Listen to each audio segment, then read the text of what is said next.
কিন্তু এখন দেখা যাচ্ছে যে তারা মানে প্রকাশ্যেই নিজের আইডি থেকে করছে।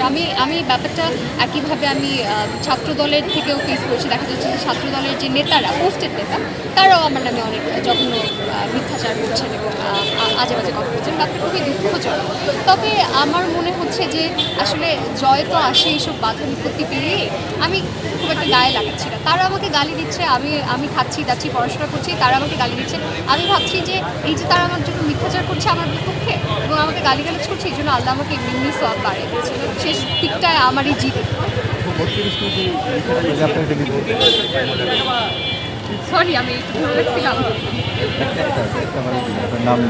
ও, এটা আমাকে তো আগে বলতে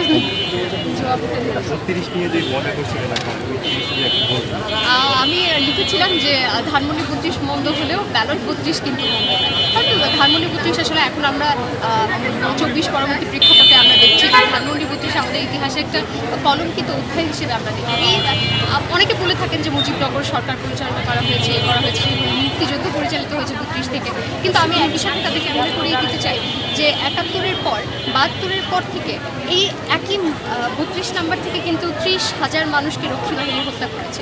এই ব্যাপারটা কিন্তু ভুলে গেলে চলবে। এখন মাঠের অবস্থা কি, মানে নির্বাচনী মাঠে কোনো ধরনের অসমতা পরিলক্ষিত হচ্ছে? আসলে এখন একেবারে শেষ মুহূর্ত, আজকে প্রচারণার শেষ দিন। আমি এখন মাঠ পর্যায়ে কোনো রকমের অশোভন আচরণের সম্মুখীন হইনি। সবাই বেশ হাসি খুশি অবস্থায় কথা বলছেন, সবাই জানতে চাচ্ছেন যে আপনাদের প্রত্যাশা কি। আমরা বলছি ভোটারদের সাথে কথা, ভোটাররা বলছেন আমাদের সাথে কথা। এখনো পর্যন্ত পরিস্থিতি বেশ ভালো, আমরা ভালো লাগছে। অশোভন না, আমি অসমতার কথা বলছি। ও, অসমতা মানে আপনি কি লেভেল প্লেইং ফিল্ড আছে কিনা? আমি মনে করি এখন শব্দটা হলো, এই ব্যাপারটা হলো কি যে লেভেল প্লেইং ফিল্ড ব্যাপারটা খুব সাবজেক্টিভ। যে এমন হতেই পারে যে আমার কাছে মনে হতে পারে একটা বিশেষ দল একটু এগিয়ে আছে, কিন্তু সেখানে আমি বলবো না যে লেভেল প্লেইং ফিল্ডে মানুষ তাদেরকে বেশি সমাদর করতেই পারে, যে কেউ হতে পারে। এই ব্যাপারে আমার মনে হয় না যে এটা বলা ঠিক হবে যে লেভেল প্লেইং ফিল্ড নাই। Thank you. Thank you.